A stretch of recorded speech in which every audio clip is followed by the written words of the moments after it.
हाँ भाई, तो आज हम लोग अपने पास सेल ऑफ गुड्स एक्ट में एक नया चैप्टर शुरू कर रहे हैं। चैप्टर का नाम है ट्रांसफर ऑफ ओनरशिप। ठीक है, मज़ेदार चैप्टर है, इजी चैप्टर है और इजी है तो आज ही ख़त्म हो जाएगा जल्दी से। ठीक है, छोटा भी है ये। चलो जी, तो अपने पास हमने इस चैप्टर में ये सारी चीज़ें जो हमने इसके अंदर कवर करनी होंगी। ठीक है, कि किस समय पे ओनरशिप ट्रांसफ़र होती है, फिर अप्रोप्रिएशन ऑफ गुड्स को कैसे किया जाता है और उसके प्रॉपर्टी ऑफ गुड्स कैसे उसमें ट्रांसफ़र होती है।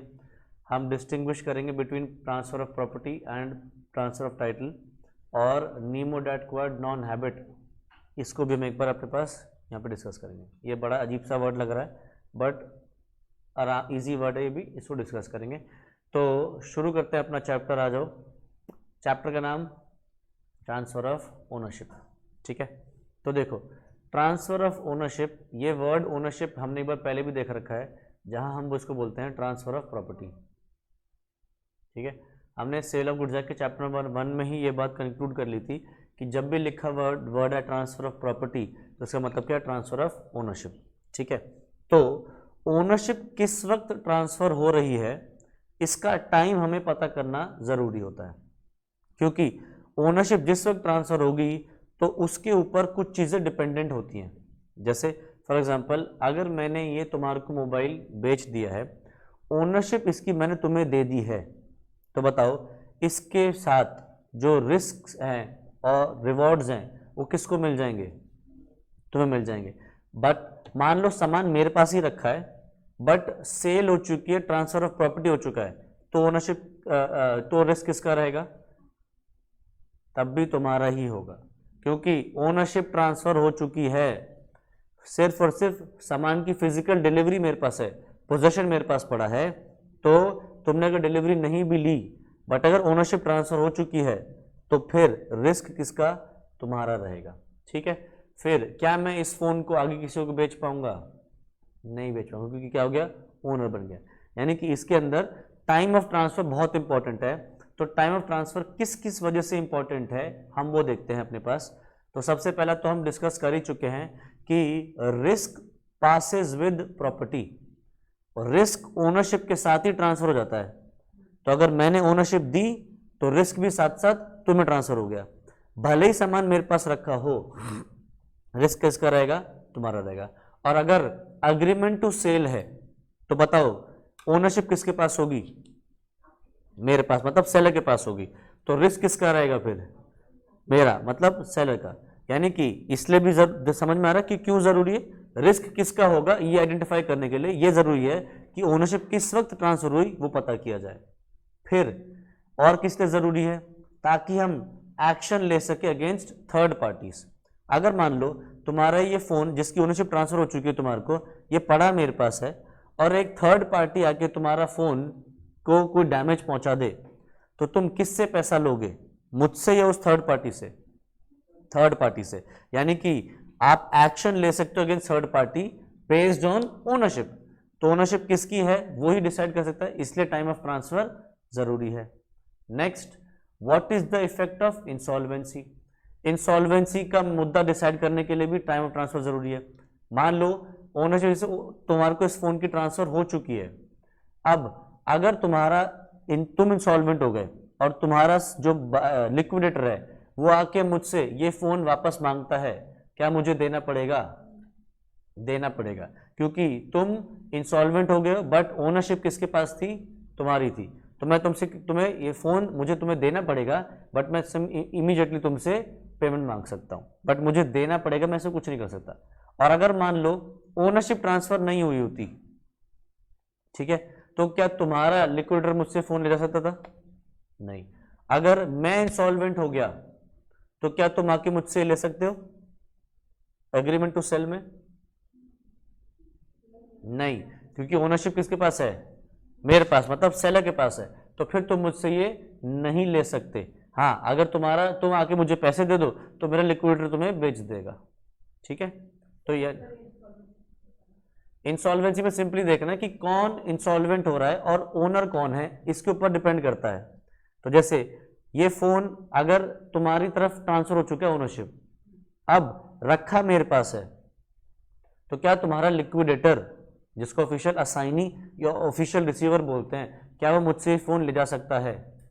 हाँ, क्योंकि ओनरशिप किसके पास है? तुम्हारे पास है। बट मैं क्या कहूँगा, ओनरशिप तो दूंगा, सामान तो दूंगा, बट साथ साथ पैसे मांग लूंगा, ठीक है। बट अगर इस सामान का ओनर मैं हूं, ओनरशिप मेरे पास है, क्या तुम्हारा लिक्विडेटर मुझसे फोन ले जा सकता है? नहीं। कब ले जा पाएगा? जब वो पैसे दे दे। ओनर, सामान किसके पास है? मेरे पास है। ओनरशिप किसके पास है? मेरे पास है।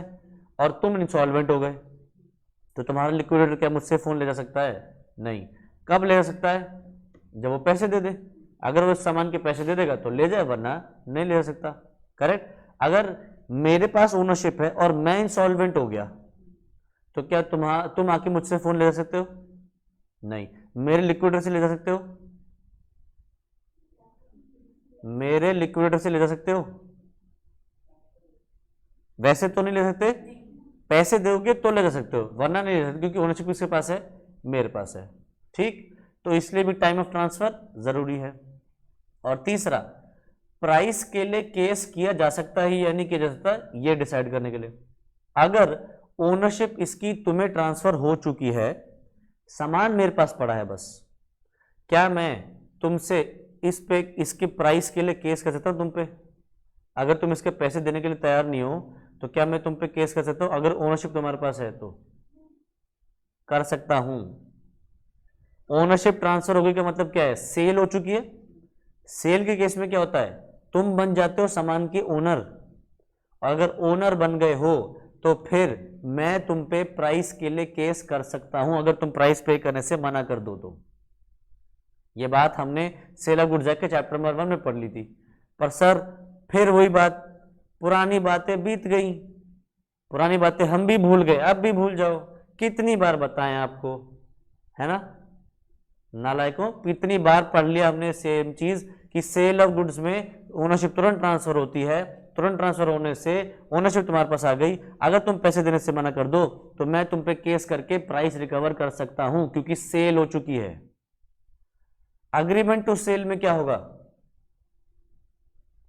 अगर अग्रीमेंट टू सेल है, मैंने अग्री किया कि तुम्हें इसको फ्यूचर डेट पे बेचूंगा, ओनरशिप अभी मेरे पास है, और तुम बाद में मना कर दो कि हमें ये फोन नहीं खरीदना, क्या मैं तुम पे इस प्राइस के लिए केस कर सकता हूं? नहीं कर सकता। तो ये 4 रीजंस हैं जिस वजह से ये जरूरी है कि पता किया जाए कि किस वक्त ओनरशिप ट्रांसफर हुई है। ठीक है, चलो जी आगे देखो क्या कह रहा है। Law relating to passing of risk in case of sale of goods. भाई सेल ऑफ गुड्स हो रहे हैं, गुड्स बेचे जा रहे हैं, तो बताओ ओनरशिप कब ट्रांसफर होगी? गुड्स सेल हो रहे हैं, ओनरशिप कब ट्रांसफर होगी?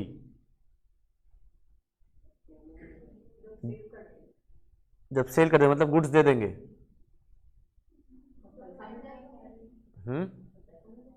और पैसा मिल जाएगा। हाँ, जब गुड्स पहुंच जाएंगे पेमेंट हो जाएगी, तभी चली जाएगी।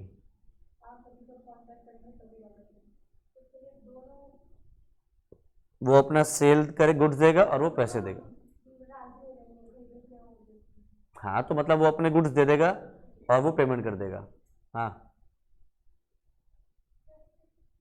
कौन सा सेम? बहुत 2 आंसर 3 आंसर निकल रहे हैं, कौन सा सेम?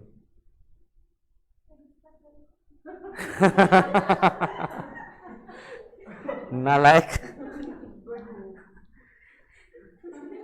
ओनरशिप तुरंत ट्रांसफर हो जाएगी, अब भी बोल के हटा था नालायक, वहीं के वहीं बैल बुद्धि, कुत्ते की दुम 12 साल नली में रखो तब भी टेढ़ी की टेढ़ी बाहर निकलती है, तुम भी वैसे के वैसी हो। मैं यहां पे गधों की फैक्ट्री खोल के बैठा हूं, गधे मैन्युफैक्चर कर रहा हूं मैं यहां पे सेल ऑफ गुड्स हो रहा है, तो सेल ऑफ गुड्स में अभी बोल के हटा था 2 सेकंड पहले कि इमीडिएटली ओनरशिप ट्रांसफर होगी। अग्रीमेंट टू सेल में कब होती है? फ्यूचर डेट पे, subject to fulfilment of certain conditions. तो अग्रीमेंट टू सेल में बाद में होगी, सेल में तभी की तभी होगी। अगर ओनरशिप ट्रांसफर हो चुकी है तो रिस्क कब ट्रांसफर होगा? तुरंत ही तुरंत ट्रांसफर हो जाएगा। अगर आप चाहो तो अलग कर सकते हो, कि ओनरशिप पहले जाएगी, रिस्क बाद में जाएगा। वरना जनरल रूल क्या है, जैसी ओनरशिप जाएगी वैसे ही रिस्क चला जाएगा। तो देखो, अनलेस अदरवाइज अग्रीड, जब तक कुछ और डिसाइड ना किया जाए, the goods remain at the sellers risk until the property मतलब until the ownership is transfer to the buyer. But when the ownership, property मतलब ownership, when the ownership is transfer to the buyer, the goods are at the buyers risk whether delivery has been made और not. Delivery हुई हो या न हुई हो, तुरंत के तुरंत ट्रांसफर हो जाएगी। बट आप चाहो तो क्या कर सकते हो, अलग अलग कर सकते हो कि पहले ओनरशिप जाएगी, रिस्क बाद में ट्रांसफर होगा। बट इस बात के लिए आपको स्पेसिफिकली कॉन्ट्रैक्ट में लिखना पड़ेगा। ठीक है, तो देखो क्या लिख रहा है, 10 risk and ownership go together but it is open to the parties to separate risk from ownership. Parties अगर चाहें तो रिस्क को ओनरशिप से अलग कर सकती हैं।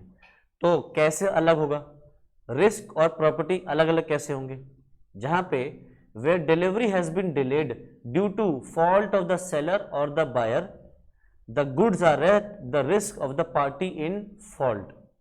अगर गुड्स की डिलीवरी लेट हो गई और वो लेट हुई है जिस पार्टी की वजह से, तो फिर रिस्क और उसकी ओनरशिप अलग अलग हो जाएगी। जैसे मेरा काम था तुम्हें ये मोबाइल डिलीवर करना, ठीक है, और मैंने डिलीवरी लेट कर दी, तो रिस्क किसका, मेरा। उल्टा कर दूं कि मुझे तुम्हें मोबाइल देना है, मैं तो तैयार बैठा हूं बेचने के लिए, तुमने डिलीवरी लेट कर दी, तो रिस्क किसका, तुम्हारा। यानी कि जब टाइम से डिलीवरी करनी जानी चाहिए थी, टाइम से डिलीवरी नहीं हुई, तो जिस पार्टी की वजह से भी डिले हुआ है उस पार्टी के पास रिस्क होगा, भली ओनरशिप किसी और के पास हो। ठीक है, तो हो गया रिस्क और ओनरशिप अलग। और कहां हो सकता है, जब आपके बिजनेस की प्रैक्टिस ये ट्रेड कस्टम मतलब आपके ट्रेड जो है, आपका जो बिजनेस है उसका प्रैक्टिस ही ऐसा है कि पहले ओनरशिप ट्रांसफर होती है, रिस्क बाद में ट्रांसफर होता है, तो फिर वो दोनों अलग अलग ट्रांसफर होंगे। या फिर अगर पार्टीज ने अग्रीमेंट किया हुआ है तो फिर अलग अलग होंगे ही होंगे। ठीक है, चलो अब देखते हैं, when does property pass in the goods, ownership कब ट्रांसफर होती है गुड्स में। मुझे याद करके बताओ, हमने पिछली क्लास में पढ़ा था गुड्स के टाइप्स। गुड्स कितने टाइप के हुआ करते थे, 3, क्या क्या, गलत,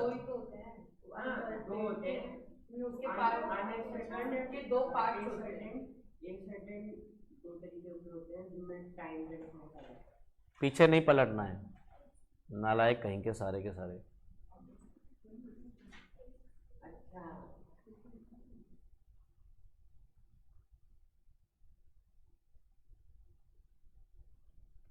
existing goods, future goods, contingent goods.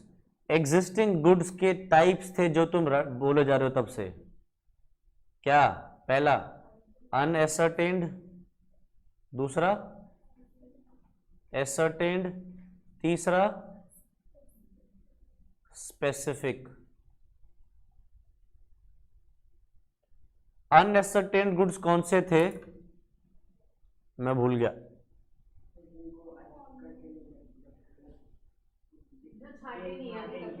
जिनको हमने अपने लिए छांट के अलग नहीं रखा। मतलब एग्जाम में क्या ये लिख के आएंगे कि जिनको हमने एग्जाम में छांटा, जिनको हमने छांटा नहीं है वो अनएसर्टेन्ड है, तो लैंग्वेज क्या लिखेंगे,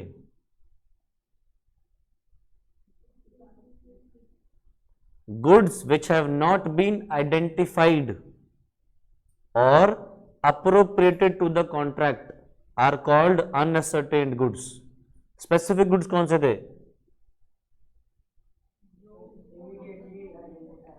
goods which have been immediately identified at the time when the contract of sale is made are called specific goods.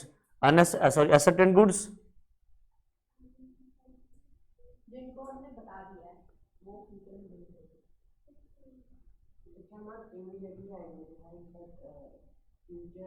में आइडेंटिफाई किए जाएंगे। तो goods which have not been identified at the time of sale but sometime later are called ascertained goods. ठीक, future goods कौन से थे?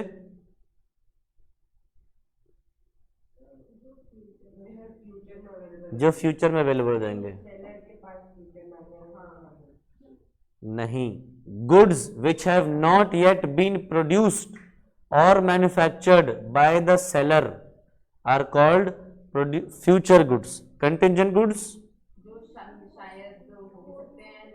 तो यही लिखाएंगे ना हम, जो शायद हो सकता है, शायद हो सकता है। Goods whose availability is contingent upon an event are called contingent goods. Goods which may or may not be available which are dependent on a contingent event are called contingent goods. ठीक, आओ जी। तो देखो, अगर बात करें अनएसरटेन्ड goods की, तो अनएसरटेन्ड goods में ओनरशिप कब ट्रांसफर होगी? तो बुद्धि लगाओ, बुद्धि। अनएसरटेन्ड गुड्स, वो सब्जी वाला एग्जांपल याद करो। जब तुमने सब्जियां छांटी नहीं थी तब तक क्या वो थे? अनएसरटेन्ड थे। तो अनएसरटेन्ड गुड्स में ओनरशिप कब ट्रांसफर होगी? जब छांट लोगे, जब अपने लिए छांट लोगे तो तब क्या कहेंगे? जब वो क्या हो जाएंगे? एसरटेन हो जाएंगे। क्या आइडेंटिफाई हो जाएंगे, या जब वो एसरटेन हो जाएंगे। यानी कि सिंपल सा रूल क्या है? Unascertained goods, the property in unascertained goods will be transferred when the goods are ascertained. तो देख लो, सिंपल सा चीज क्या लिखा है, when there is a contract for sale of unascertained goods, property is in the goods is not transferred unless and until the goods are ascertained. अब goods ascertain कैसे किए जाएंगे बताओ? वो सब्जी वाले के पास तुम गए सब्जी लेने, अब गुड्स एसरटेन करना चाह रहे हो तुम, तो एक ऑप्शन तो ये है कि क्या करो, तुम अपने आप छांटो आलू, टमाटर, प्याज, भिंडी, मूली, गोभी, जो भी तुम्हें लेना है। दूसरा ऑप्शन क्या है? उससे बोल दो कि भाई तू निकाल दे, हमें नहीं आता, हम लोग आज तक कभी आए नहीं सब्जी लेने, हम सिर्फ खाने बैठते हैं टेबल पे, आज मम्मी ने डंडा मार के भेज दिया था तो हमें पता नहीं था, इसलिए तू अपने हिसाब से निकाल दे। यानी कि गुड्स एसरटेन किए जा रहे हैं या तो by the buyer with the consent of the seller, या फिर by the seller with the consent of the buyer. Correct? या तो बायर खुद निकाल रहा है सेलर से पूछ के, या फिर सेलर निकाल रहा है बायर से पूछ के। करेक्ट? तो गुड्स एसरटेन कैसे किए जाएंगे? How goods are ascertained? By valid appropriation. Valid appropriation मतलब क्या है? Valid identification. The property in unascertain goods passes to the buyer when the goods of that description are in a deliverable state, are unconditionally appropriated to the contract either by the seller with the assent of the buyer or by the buyer with the assent of the seller। तो देखो, अनएसरटेन goods में कब transfer हो गए? जब पहली बात तो गुड्स डिलीवरेबल स्टेट में होने चाहिए। क्या सब्जी जो रखी है, फ्रूट जो रखे हैं, क्या तुरंत तुरंत डिलीवर हो सकते हैं? या उनको काट के पका के फिर देगा तुम्हें वो? नहीं, तुरंत दे सकता है डिलीवरेबल स्टेट में। फिर वो अप्रोप्रिएट करेगा, अप्रोप्रिएट मतलब आइडेंटिफाई करेगा। क्या कोई शर्त रखेगा? नहीं, अनकंडीशनली उनको क्या करेगा? अप्रोप्रिएट करेगा, आइडेंटिफाई करेगा टू द कॉन्ट्रैक्ट। कौन? या तो सेलर करेगा with the consent of the buyer, या फिर बायर करेगा with the consent of the seller. The goods are ascertained by appropriation until appropriation, जब तक छांट के अलग ना कर दी जाए कॉन्ट्रैक्ट में, there is merely an agreement to sell. Appropriation means selection of goods with the mutual consent of the parties. तो अप्रोप्रिएशन के इसेंशियल्स क्या हैं? पहला, कॉन्ट्रैक्ट अनएसरटेन गुड्स का होना चाहिए, या फिर फ्यूचर गुड्स का भी चलेगा। Goods should conform to the description and quality stated in the contract. मतलब कॉन्फॉर्म का मतलब क्या होता है? Good should match. तो आपने कॉन्ट्रैक्ट में जिस तरीके के गुड्स बताए थे वो गुड्स उसी डिस्क्रिप्शन से मैच होने चाहिए। फिर goods must be in a deliverable state, goods must be unconditionally appropriated to the contract either by delivery to the buyer और इज एजेंट और द कैरियर। यानी कि गुड्स आपको बिना किसी शर्त के सेलेक्ट करके अलग रखने, और या तो वो बायर को दे दो, बायर के एजेंट को दे दो, या बायर का कोई भी जो ट्रांसपोर्ट वाला आया है, ट्रक टेम्पो आया उसको दे दो। ठीक, अप्रोप्रिएशन कौन करेगा? It must be made by seller with the assent of the buyer और buyer with the assent of the seller. और फिर अगला, the assent may be expressed और इम्प्लाइड। मतलब जो कंसेंट दिए या तो वो बोल के दिए कि हाँ भाई आप अपना आप छांट लो, या फिर अपना आप छांटने लग गए, उसने कुछ बोला नहीं, इम्प्लाइड हो गया। और ascent may be given either before और आफ्टर अप्रोप्रिएशन। ठीक है, तो कंसेंट या तो आपने छांट लिया उसके बाद ले ली, या उससे पहले ले ली, एक ही बात है। ठीक है, तो देखो क्या लिख रहा है, एग्जाम्पल दिया, if A agrees to sell to B 20 tons of oil of a certain description in his cisterns and he has more than 20 tons of oil in his cisterns, then no property will pass to B unless the 20 tons are separated from the rest and they are appropriated to the contract। ठीक है, अब एक बात ध्यान से समझ लेना, अगर आपने एक बार सामान ट्रक टेम्पू में चढ़वा दिया और भेज दिया, तो मान लिया जाएगा कि गुड्स की डिलीवरी हो चुकी है। ठीक है, पहुंचो या ना पहुंचो, मतलब आपने बायर के पास डिलीवरी कर दी है। ठीक है, हाँ, अगर आप ऐसा लिख दे तो कॉन्ट्रैक्ट में कि नहीं जी पहले उसके गोदाम पे पहुंचेगा, गोदाम पे जब उतरेगा तभी माना जाएगा कि डिलीवरी हुई है, तब हम उस केस में क्या कहेंगे कि जब सामान उतर जाएगा गोदाम पे। अदरवाइज अगर आपने कैरियर का मतलब है ट्रक, टेम्पू, ट्रेन, प्लेन, बैलगाड़ी, किसी चीज में भी सामान चढ़ा दिया, तो वो जो लेके जा रहा है ना बंदा, वो बन जाएगा agent of the buyer. Buyer का एजेंट बन जाएगा, और हम क्या कहेंगे, तुरंत के तुरंत डिलीवरी हो चुकी है और अब हम सामान वापस नहीं मंगवा सकते। ठीक है, बट इसके अंदर एक कॉन्सेप्ट होता है राइट ऑफ डिस्पोजल का। राइट ऑफ डिस्पोजल का मतलब क्या होता है, हम अपने ट्रांसपोर्ट वाले से कह रहे हैं कि सुन मेरे भाई, तू सामान तो लेके जा रहा है, बट सामान दियो तभी जब वो पैसे दे। ठीक है, उससे पहले सामान मत दियो। तो इस केस में डिलीवरी तभी मानी जाएगी, कंप्लीट होगी, जब वो क्या करेगा, पैसे देगा।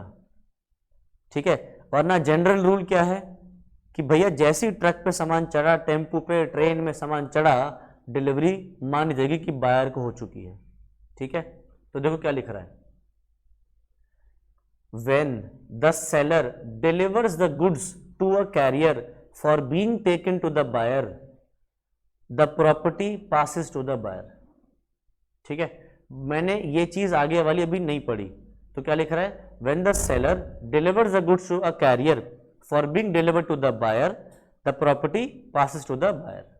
अब इसमें एक चीज जो मैंने नहीं पढ़ी, ये does not reserve the right of disposal। तो इसका मतलब क्या है, जो सेलर होता है ना, उसके पास एक अधिकार है, क्या, डिस्पोजल का। इसको बोलते हैं राइट ऑफ डिस्पोजल, जिसका मतलब क्या है कि सेलर बोलता है कैरियर से कि सुन, सामान दियो तभी जब वो पेमेंट कर दे। तो सेलर के पास ये अधिकार है, सेलर अपना ये अधिकार यूज नहीं करे अगर, तो जैसी सामान ट्रक पे चढ़ जाए डिलीवरी मान ली जाएगी। इसका मतलब ये है कि सेलर ने अगर अपना जो राइट ऑफ डिस्पोजल है, अगर वो राइट ऑफ डिस्पोजल यूज नहीं किया, तो सामान जैसी ट्रक, टेम्पू, ट्रेन, बैलगाड़ी में चढ़ गया, फ्लाइट में चढ़ गया, मान लिया क्या हो गया, ओनरशिप ट्रांसफर हो चुकी है। तो वो जो लेके जा रहा है ना माल, वो क्या बन जाएगा, एजेंट बन जाएगा बायर का, and such a delivery amounts to delivery to the buyer and the risk is thereafter of the buyer. ठीक है, जैसी ट्रक, टेम्पू, ट्रेन में सामान चढ़ा, रिस्क किसका हो जाएगा, बायर का। अगर ट्रक, टेम्पू, ट्रेन, फ्लाइट बीच में क्रैश हो गया, गिर गया, उलट पलट गया, तो फिर बायर वो लॉस बेयर करेगा, सेलर बेयर नहीं करेगा। बट अगर सेलर ने राइट ऑफ डिस्पोजल रिजर्व किया है, अगर सेलर ने राइट ऑफ डिस्पोजल रिजर्व किया है, तो क्योंकि ओनरशिप किसके पास है, सेलर के पास है, तो फिर अगर ट्रक, टेम्पू, ट्रेन पलट गई, तो फिर सेलर वो रिस्क उठाएगा। क्लियर है? तो देखो, the essentials of delivery to carrier are क्या? Delivery must be in pursuance of the contract. देखो, इसके कुछ रूल्स हैं कि डिलीवरी आप कर तो रहे हो, बट इसके भी कुछ रूल्स हैं। क्या? डिलीवरी होनी चाहिए कॉन्ट्रैक्ट के मुताबिक, जैसा कॉन्ट्रैक्ट में लिखा गया है।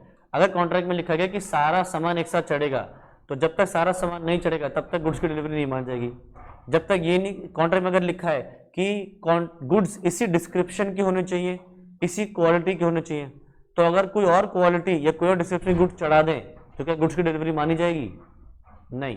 तुमने मुझसे कहा था कि तुमने मुझे ऑर्डर प्लेस किया था कि तुम्हारे को चाहिए iPhone 13 और मैंने भिजवा दिया iPhone 11, ट्रक में भिजवा दिया, चढ़वा दिया, क्या गुड्स की डिलीवरी मान लूं? हो गई? नहीं। यानी कि goods must be in pursuance of the contract, goods must be according to the contract. Sale delivery आगे, seller delivers the goods to the buyer और टू अ कैरियर और a bailee for transmission to buyer. तो क्या goods deliver करेगा कौन? Seller. किसको? या तो बायर को, या बायर के एजेंट को, या बायर का कोई कैरियर आएगा, बायर ने खुद को ट्रक टेम्पो वाला भिजवा दिया है उसके पास, उसको भिजवाएगा। और तीसरी चीज क्या है? सेलर ने अपना राइट ऑफ डिस्पोजल रिजर्व नहीं किया, मतलब राइट ऑफ डिस्पोजल यूज नहीं किया अपना। ठीक है, चलो जी। तो हमने क्या पढ़ लिया?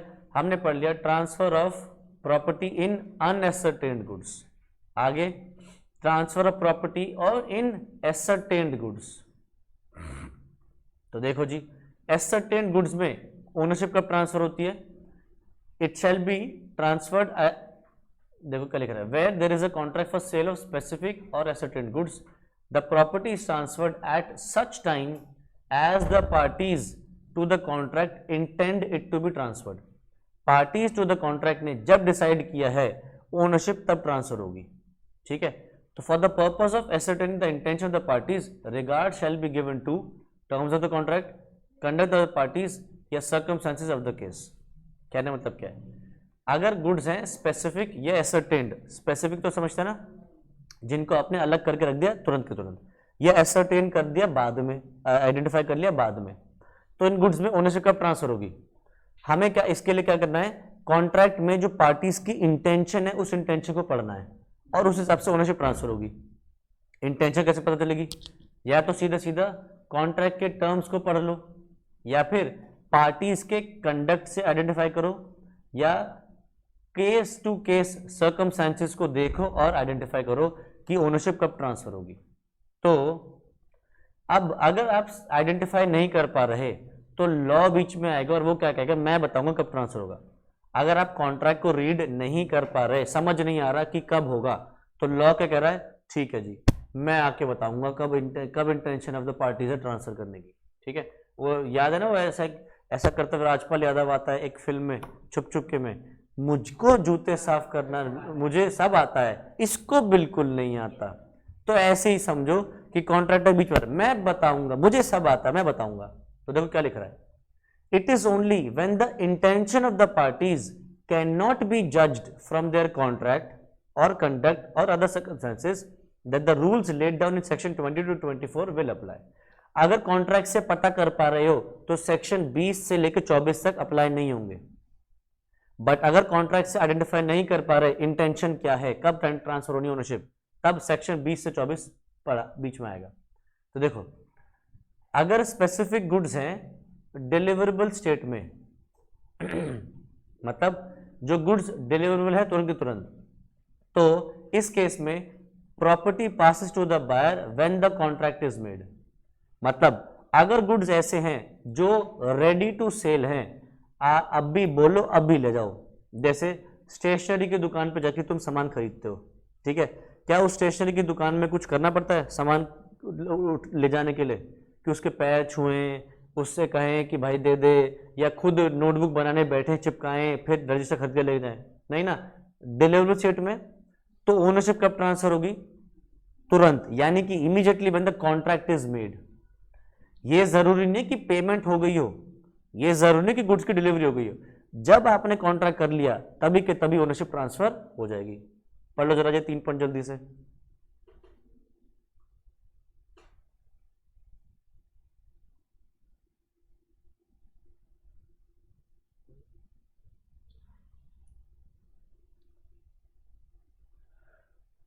चलें आगे। नेक्स्ट आ रहा है specific goods to be put into a deliverable state. देखो कुछ गुड्स ऐसे होते हैं जो इमीडिएटली आप उठा के नहीं ले सकते, उनको आपको डिलीवरेबल स्टेट में लाना पड़ेगा कि वो डिलीवरी किए जा सके। जैसे फॉर एग्जांपल तुम एक दुकान पे गए और तुमने दुकानदार से बोला कि भैया मुझे जूस दे दो, फ्रेश जूस होता है ना जो मिक्सी में पीसते हैं, वो फ्रेश जूस दे दो। उसने वो जूस निकाला और तुम्हारे को हाथ में दे रहा है, ये लो जी ले जाओ पी जाना, घर पे मम्मी को पिलाना। हो सकता है ऐसे डिलीवरी? नहीं। मतलब क्या करना पड़ेगा, ग्लास में डाले या एक पॉलिथीन में डाले जिसको बंद करके फिर तुम लेके जाओ। यानी कि कुछ गुड्स ऐसे हैं जो डिलीवरेबल स्टेट में नहीं होते, हमें क्या करना पड़ेगा, उनको डिलीवरेबल स्टेट में लाना पड़ेगा कि भाई उनकी डिलीवरी पॉसिबल हो सके। तो उनके उस केस में ओनरशिप कब ट्रांसफर होगी तुम्हारे हिसाब से? जब वो डिलीवरी स्टेट में आ जाए। करेक्ट। तो देखो in a contract for sale of specific goods the seller is bound to do something and the seller is bound to do something for the purpose of putting them into delivery state, the ownership does not pass until such thing is done and the buyer has notice thereof। ठीक है। तीसरा specific goods to be weighed or measured। कुछ goods ऐसे होते हैं जिनको आप वजन करके लाते हो, जैसे आटा, दाल, चावल, सब्जी, ये सब खरीद के जब लाते हो तो क्या करते हो, इनका वजन करवाते हो। भैया 2 किलो आलू दे देना। अब उसके पास तो 50 किलो आलू रखा है, तो क्या 50 के 50 किलो आलू उठा के लाएंगे? नहीं। तो क्या करें, वजन करवाना पड़ेगा। तो इनकी ओनरशिप कब ट्रांसफर होगी? जब उनका वजन हो जाएगा, जब आप उनको वे कर लोगे। या कोई चीज मेजर करनी है कि 2 लीटर चाहिए, 5 लीटर चाहिए, तेल मंगवाया मम्मी ने, तो जब तक उनको मेजर नहीं कर लेते तब तक उनकी ओनरशिप ट्रांसफर नहीं होगी। तो देख लो इसके अंदर क्या लिख रहा है, the property does not pass until such act और thing is done and the buyer has notice of the same. तो जब तक वो वजन ना कर लो, मेजर ना कर लो, उनके ऊपर कोई टेस्ट करना टेस्ट ना कर लो, या कोई और चीज जो भी जरूरी, जब तक वो नहीं होती तब तक ओनरशिप ट्रांसफर नहीं होगी। ठीक। अगला क्या है, transfer of property in a sale by approval. ये बात तो हम अकाउंट्स में भी पढ़ेंगे जब हम चैप्टर पढ़ेंगे सोगरा। सोगरा का डिस्कशन मैंने शायद एक बार पहले भी किया हुआ है। Sale of goods on return और अप्रूवल बेसिस। इसमें मैंने क्या बोला था कि भाई आप किसी को एक सामान देते हो, लेट अस सपोज ये हूं मैं और ये हो तुम। मैंने तुम्हें एक मोबाइल दिया ट्राई करने के लिए 10 दिन के लिए, कि तुम इसको 10 दिन ट्राई करो, तुम्हें पसंद आ जाता है तो रख लेना, नहीं तो ये वापस कर देना। ठीक है। अब तुम्हारे पास मोबाइल आ गया, तुमने क्या किया, ये मोबाइल, ये लो, अरे यार, ये मोबाइल आगे चल के अपनी गर्लफ्रेंड या बॉयफ्रेंड को गिफ्ट कर दिया वैलेंटाइंस डे पे। अभी तो गया है, वैलेंटाइंस डे है ना, तुमने ये वैलेंटाइंस डे पे अपनी गर्लफ्रेंड या बॉयफ्रेंड को गिफ्ट कर दिया। बताओ ओनरशिप ट्रांसफर हो गई या नहीं मेरी तरफ से तुम्हें? मैंने तुम्हें दिया था 10 दिन ट्राई करने के लिए, उसी बीच उन्हीं 10 दिनों में तुमने ये मोबाइल अपनी गर्लफ्रेंड या बॉयफ्रेंड को गिफ्ट कर दिया कि ले तू ले ले, तो क्या मेरी तरफ से तुम्हें ओनरशिप ट्रांसफर हो गई? हो गई। क्यों? तुमने गिफ्ट कर दिया ना, तुमने अपनी गर्लफ्रेंड या बॉयफ्रेंड गिफ्ट कर दिया। आप कौन सी चीज गिफ्ट कर सकते हो? जो खरीदी हुई हो। एक बार बता अक्षत, क्या तू पूर्ति का मोबाइल अपनी गर्लफ्रेंड को गिफ्ट कर सकता है? कर दे। कान पे देके मारेगी तेरे। होनी भी तो चाहिए पहले तो, चाह रहा है बन जाए। हाँ हाँ, तो ये ओपन, ये क्लास में ओपन ऑफर है सबको, जितनी भी लड़कियां हैं, कि अक्षत की गर्लफ्रेंड नहीं है और वो चाह रहा है कि कोई मिल जाए जिसके लिए फिर उसको पूर्ति का फोन देगा, है ना। अच्छा तो बताओ भाई, आप किसी को कोई चीज कब गिफ्ट कर सकते हो? जब हम उस चीज के ओनर हो। तो बताओ क्या ओनरशिप ट्रांसफर हो गई है मेरे से तुमको? जब गिफ्ट कर दिया तो हो गई ना, तुम्हें पसंद आएगा तभी तो तुमने आगे गिफ्ट किया। गर्लफ्रेंड या बॉयफ्रेंड को खच्चर चीज थोड़ी गिफ्ट करोगे, बेकार सी चीज, करेक्ट। अच्छा, मान लो तुमने इसको गिफ्ट नहीं किया, तुमने आगे किसी और को सेल कर दिया, तुमने ये आगे किसी और को बेच डाला, क्या मेरी तरफ से तुम्हें ओनरशिप ट्रांसफर हो गई? हो गई। मान लो तुमने ये आगे किसी को, अपनी मम्मी को फ्री में दे दिया, डोनेट कर दिया, मम्मी आप रख लो, ओनरशिप ट्रांसफर हो गई क्या मेरी तरफ से तुम्हें? हो गई। तुमने ये तोड़ दिया, यूज कर रहे थे, हैं, तुम्हें मैंने बताया था कि इसमें मिलिट्री रेजिस्टेंस है, या मैंने कहा था बस कि इसमें ना फॉर एग्जांपल ये IP68 रेटिंग का है, ये वाटर प्रूफ है, तुमने इसको पानी में डाला देखने के लिए और पानी चला गया, रेटिंग की ऐसी तैसी, पानी ने कहा मैं तो आऊंगा, और इसमें पानी चला गया, बताओ क्या ओनरशिप ट्रांसफर हो गई मेरी तरफ से तुम्हें?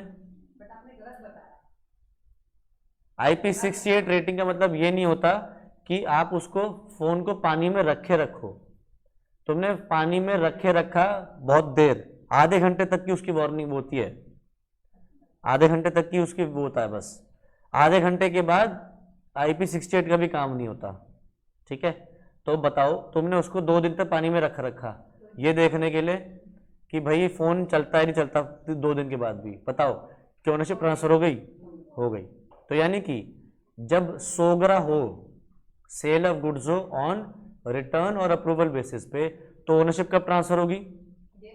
या तो गिफ्ट कर दो, डोनेट कर दो, सेल कर दो, चैरिटी में दे दो, खराब कर दो, किसी और के पास गिरवी रख दो, किसी और के पास गिरवी रख दो, या फिर 10 दिन बाद हाँ ही कर दो, वो तो भूल ही गए हम, 10 दिन बाद हाँ कर दी, हाँ पसंद आ गया, करेक्ट। तो पढ़ लो, when goods are delivered to buyer on approval or on a sale return basis, property passes when he signifies his approval, जब वो हाँ कर दे, या फिर if he does not signify his approval or acceptance but retains the goods without giving notice of rejection, then if a time has been fixed on the expiration of such time and if no time has been fixed on the expiration of a reasonable time। अगर तुम 10 दिन के बाद भी इसको use करते रहे तो क्या मानो पसंद आया नहीं आया? आ गया। तो टाइम अगर बताया उस टाइम के बाद भी यूज करते रहे, वापस नहीं किया, तो मान जगह क्या हो गया? ट्रांसफर हो गया।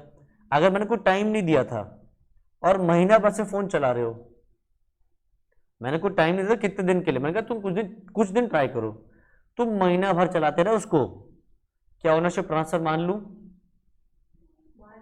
मान लो, क्योंकि भाई आपको कुछ दिन के लिए दिया गया था, आप 1 महीने तक चला रहे हो, तो वो क्या हो गया? ओनरशिप ट्रांसफर मानी जाएगी, ठीक।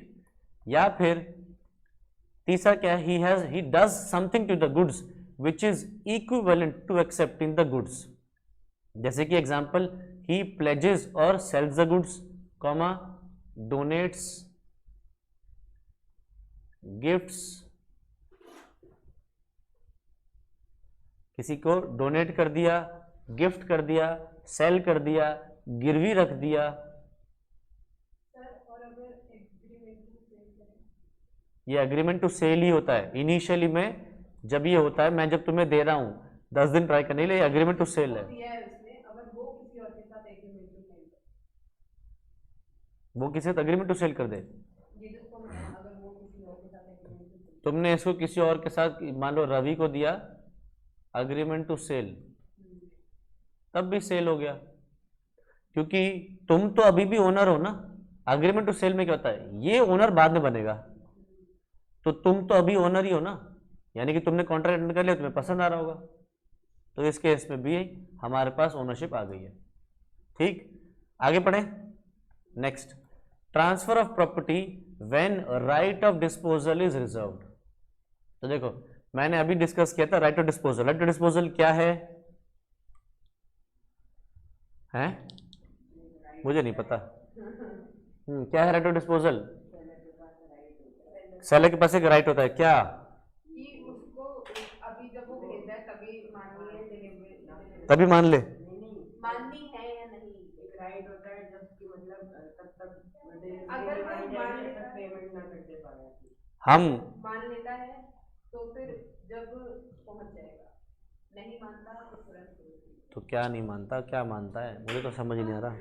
राइट ऑफ डिस्पोजल, गुड्स की डिलीवरी तब तक नहीं मानेंगे जब तक पेमेंट नहीं करते पाए। राइट ऑफ डिस्पोजल का मतलब क्या है कि आपने सामान ट्रक, टेम्पू, ट्रेन, प्लेन किसी पे भी चढ़वा दिया, आप उसको अगर ये बोल के भेज रहे हो कि सुन सामान की डिलीवरी तभी करियो जब वो पेमेंट कर दे, तो हम क्या कर रहे हैं, अपना राइट ऑफ डिस्पोजल यूज कर रहे हैं। अब हम एग्जाम में ये तो लिखेंगे राइट ऑफ डिस्पोजल यूज कर रहे हैं, हम क्या लिखेंगे, राइट ऑफ डिस्पोजल रिजर्व कर रहे हैं।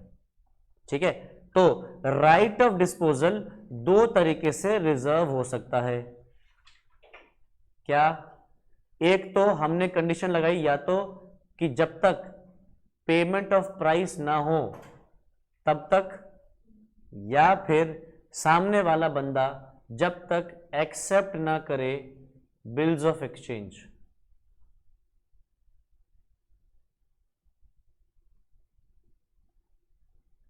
तो इन दोनों केसेस में हम क्या कह रहे हैं, हम अपना राइट ऑफ डिस्पोजल रिजर्व कर रहे हैं। ये सब लिखा हुआ है बुक्स में, बट सिंपली सेइंग, या तो हम पेमेंट ऑफ प्राइस पे कह रहे हैं कि जब तक प्राइस एक्सेप्ट पेमेंट ना करे, जब, या फिर जब तक बिल्स ऑफ एक्सचेंज जो उसको दे के भेजा, जो बीआर उसको दे के भेजा है, जब तक वो एक्सेप्ट ना कर ले। बिल्स ऑफ एक्सचेंज वाला चैप्टर में अकाउंट्स में कवर कर चुके हैं, याद है या नहीं, वो भी भूल गए, है ना। तो बिल्स ऑफ एक्सचेंज जब तक वो एक्सेप्ट नहीं करेगा तब तक सामान मत दियो, मतलब पेमेंट बाद में ले रहे हैं बट साइन करवा रहे कि भैया पहले एक्सेप्ट करके दे, या फिर प्राइस की पेमेंट मत कर, ठीक, पेमेंट नहीं करता जब तक। ठीक है, तो देखो द ऑब्जेक्ट, यानी कि ऑब्जेक्टिव से बात करना चाहता, the object of reserving right to disposal is to secure that the price is paid before property passes to the buyer. तो बेसिकली इसमें ऑब्जेक्टिव कैसा लगा, अपने आप को सिक्योर करना कि भैया गुड्स की पेमेंट मुझे हो जाएगी। For example, under the VPP system, value prepaid, ownership passes to the buyer when the price is paid against delivery of goods, till then the seller retains control over the goods। ठीक, तो देखो section 25 clause 1 lays down that in a contract for sale of specific goods or where goods are subsequently appropriated to the contract, the seller may reserve the right of disposal of the goods until certain conditions are fulfilled, yeah, in such a case even if the goods are delivered to the buyer himself or to a carrier or other bailiff for transmission to the buyer does not acquire ownership until the conditions imposed by the seller are satisfied। तो देखो क्या लिख रहा है, अगर हम specific goods बेच रहे हैं या गुड्स जिनको बाद में अप्रोप्रिएट किया जा रहा है, वो कौन से गुड्स होते हैं जिनको बाद में अप्रोप्रिएट करते हैं या बाद में आइडेंटिफाई करते हैं, नालायक हो,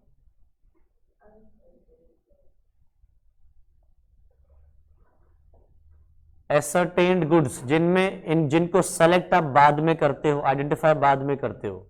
तो इस केस में क्या लिख रहा है, seller may reserve the right of disposal until certain conditions are fulfilled. तो कुछ कंडीशंस वो रखेगा, in such a case even if the goods are delivered to the buyer और to a carrier or other person, bailee मतलब bailee for transmission, the buyer does not acquire ownership until the conditions imposed by the seller are satisfied. ठीक है, तो नीचे उन्होंने एक example बना दिया, एग्जांपल पढ़ लेना। अब देखो कौन से सर्कमस्टांसेस में सेलर को माना जाएगा कि उसने राइट ऑफ डिस्पोजल रिजर्व किया है, जब उसने एक डॉक्यूमेंट ऑफ टाइटल अपने खुद के नाम पे लिया है या अपने एजेंट के नाम पे लिया है, तो हम क्या कहेंगे, उसने राइट ऑफ डिस्पोजल रिजर्व किया है। सर ये तो पल्ले ही नहीं पड़ा, लेट अस सपोज ये हो तुम, ठीक है, और तुमने माल भिजवाया, मान लो मुझे, ये रहा मैं, ठीक है, और तुमने सामान भिजवाया ट्रेन से, ठीक है। तो जब तुम ट्रेन पे सामान चढ़वाओगे, ट्रेन के अंदर जब अपना सामान रखवाओगे, तो जो वहां पे स्टेशन मास्टर होगा, ये जो टिकट कलेक्टर होगा जो स्टेशन पे है तुम्हारा, वो तुम्हारे सामान की तुम्हें एक रसीद देगा, जिसको हम रिसीट बोलते हैं इंग्लिश में, वो तुम्हें एक रसीद देगा, उसको बोलते हैं रेलवे रिसीट। ठीक है, वो तुमसे पूछेगा इस रेलवे रिसीट पे नाम किसका लिखना है। ठीक है, अगर इस रेलवे रिसीट पे तुमने अपना नाम लिखवा लिया तो हम मानेंगे कि तुमने अपना राइट ऑफ डिस्पोजल रिजर्व किया है। ठीक है, अब ये सर नाम लिखवाने से कैसे रिजर्व हो गया, समझो। जब मैं यहां पे, जब मेरे पास सामान आएगा तो यहां पे जो स्टेशन मास्टर होगा वो मुझे सामान तभी देगा जब मेरे पास ये रेलवे रिसीट होगी, वरना वो मुझे सामान देगा ही नहीं। नहीं तो क्या होगा, राह चलता कोई भी आदमी सामान ले जाएगा कि भैया लाओ ये सामान मुझे दे दो, पसंद आ रहा है ये मुझे दे दो, है ना। मुझे कब मिलेगा, जब मेरे पास क्या होगी, आरआर, शॉर्ट में बोल रहा हूं मैं इसको आरआर। तो यानी कि आरआर जब तुमने अपने नाम पे रख लिया तो तुमने अपने पास राइट ऑफ डिस्पोजल रिजर्व कर दिया। अब मेरे पास सामान पहुंचने से पहले तुम मुझसे क्या कहोगे कि पैसे दे दो या बिल ऑफ एक्सचेंज साइन कर दो, नहीं तो हम क्या नहीं देंगे, आरआर नहीं देंगे। आरआर नहीं दोगे, आरआर नहीं मिलेगा तो मैं सामान कैसे लूंगा। तो यानी कि तुमने ये जो रेलवे रिसीट है इसको अपने लिए एक हथियार की तरह यूज किया, करेक्ट। तो इस रेलवे रिसीट को बोलते हैं हम डॉक्यूमेंट ऑफ टाइटल। ठीक है, अच्छा जी, अगर मान लो तुम सामान शिप से भिजवाते, पानी के जहाज से भिजवाते, तो जो पानी के जहाज का कैप्टन होता है, वो तो पता होगा ना, कैप्टन होता है जो पानी का जहाज चलाता है, वो कैप्टन तुम्हें देगा क्या, एक डॉक्यूमेंट जिसका नाम है बिल ऑफ लेडिंग। तो रेलवे रिसीट मिलती है कब, जब सामान ट्रेन पे चढ़ेगा। बिल ऑफ लेडिंग कब मिलेगा, कब, जब शिप पे चढ़ेगा। तो कैप्टन तुमसे पूछे किसका नाम लिखना है, तो अगर इस बिल ऑफ लेडिंग पे तुमने अपना नाम लिखवा दिया तो मुझे अपने पोर्ट पे सामान तभी मिलेगा जब मेरे पास क्या होगा हाथ में, bill of lending. Bill of lending तो मुझे दोगे क्या, नहीं। कब तक नहीं दोगे, जब तक पेमेंट नहीं कर दूंगा मैं, या जब तक बिल ऑफ एक्सचेंज साइन नहीं कर दूंगा मैं। ठीक है, तो ये बिल ऑफ लेडिंग क्या है, डॉक्यूमेंट ऑफ टाइटल है। ठीक है, तो राइट ऑफ डिस्पोजल इस केस में रिजर्व हो रहा है कैसे, देखो, when the goods are shipped or delivered to railways for carriage but the document of title, that is या तो bill of lading in case of carriage by sea और railway receipt in case of carriage by railway, तो क्या कह रहा है, when the goods are shipped or delivered to the railways but the document of title are taken by the seller in his own name or in his agent's name, the seller is presumed to have reserved the right of disposal। आशा को आ रही है जोर जोर से नींद, अब वो झूल रही है, बस किसी तरह से बच जाऊं। आगे क्या लिखा है देखो, the property passes over to the buyer only when the buyer pays the price in exchange of bill of lading और railway receipt। तो यहाँ पे क्या हो गया, प्राइस की बात आ गई। दूसरे वाला जो है नीचे, इसके अंदर मैंने क्या डाल दिया, जहां पे bill of exchange along with RR या bill of leading is sent to the buyer। तो अगर मुझे प्राइस चाहिए तो मैं क्या करूंगा, बिल ऑफ लीडिंग या रेलवे रिसीट तुम्हें तब तक जब तक तुम मुझे पैसे नहीं दे देते, और अगर मतलब बिल ऑफ एक्सचेंज पे साइन चाहिए तो क्या करूंगा, बिल ऑफ लीडिंग आ रहा तब तक नहीं दूंगा जब तक बिल ऑफ एक्सचेंज पे साइन नहीं कर दोगे कि हाँ भाई एक्सेप्ट करते हो। तो इसको पढ़ लो जल्दी से।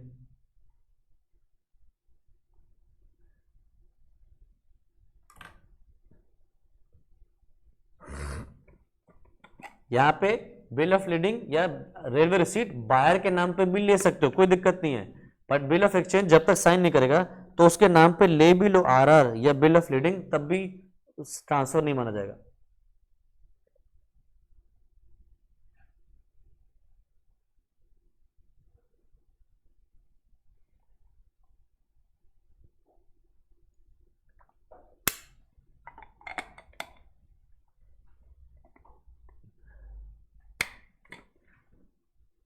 पॉइंट समझ आ रहा है कि अगर बिल ऑफ एक्सचेंज की बात आए तो बिल ऑफ एक्सचेंज में अगर आरआर पे या बिल ऑफ लीडिंग पे नाम बायर का भी लिख दो ना, तो जब तक वो बिल ऑफ एक्सचेंज एक्सेप्ट नहीं कर लेता ना तब तक ट्रांसफर नहीं माना जाएगा, भले ही आरआर पे नाम उसका हो या बिल ऑफ लीडिंग पे उसका नाम हो।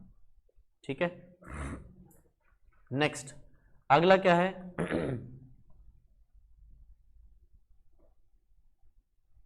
Transfer of title by non owner और no one can give a better title than what he himself has. इसको बोलते हैं हम nemo dat quod non habet. ठीक है, ये वर्ड्स जो लैटिन के वर्ड्स होते हैं याद रखने पड़ेंगे।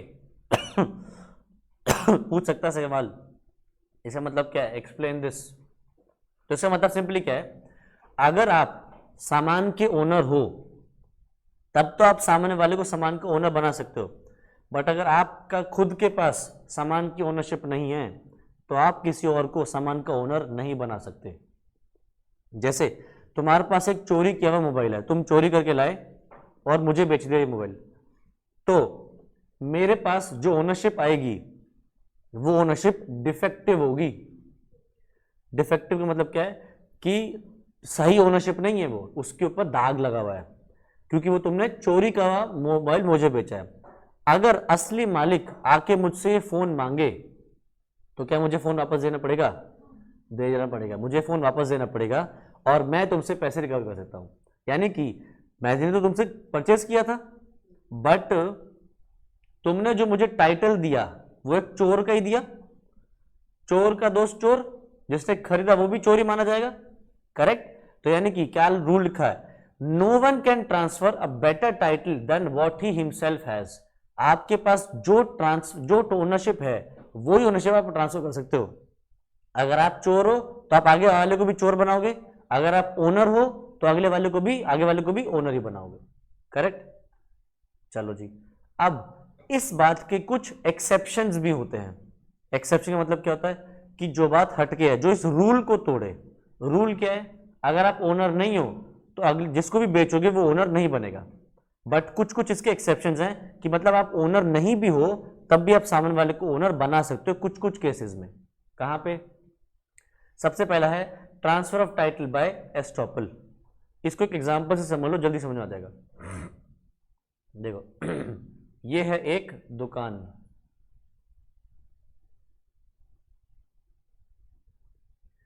इस दुकान का ये रहा काउंटर।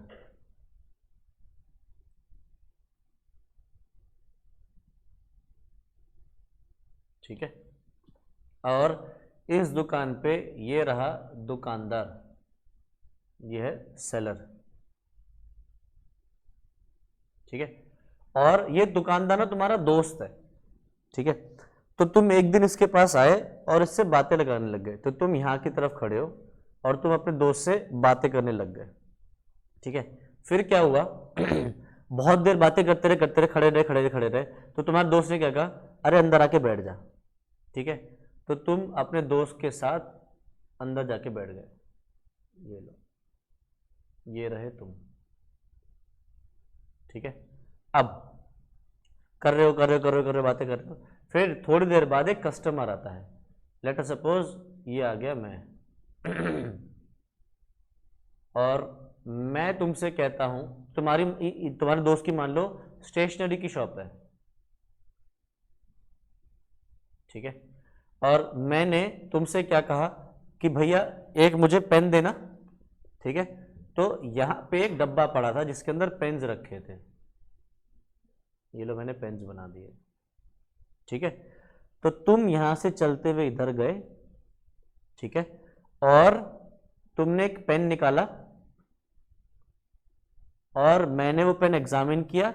मैंने पूछा कितने का है, तुमने बोला 10 रुपए का है। ठीक है, मैंने तुम्हें 10 रुपए का नोट दिया और ये पेन लेके चला गया। ठीक है, ये पेन मैंने पकड़ लिया और तुम्हारे को 10 रुपए का नोट देके चला गया। तुम्हारा दोस्त तुमसे क्या कह रहा है? अरे क्या कर दिया तूने, ये 10 रुपए का पेन नहीं था जो तूने दे दिया, ये 50 का पेन था। बोले हो सॉरी यार, सॉरी। अच्छा जी, फिर तुम चले गए। अगले दिन मैं फिर आ रहा हूँ तुम्हारी दुकान पे, मतलब सॉरी तुम्हारे दोस्त की दुकान पे। ठीक है, अब तुम नहीं हो दुकान पे। ठीक है, और तुम्हारा दोस्त अब कह रहा है मैं कुछ सामान मांग रहा हूँ, उसने वो सामान तो निकाल दिया, पर साथ ही तुम्हारा दोस्त कह रहा है कि सर आप जो कल पेन लेके गए थे ना, वो पेन 10 रुपए का नहीं था, 50 रुपए का था।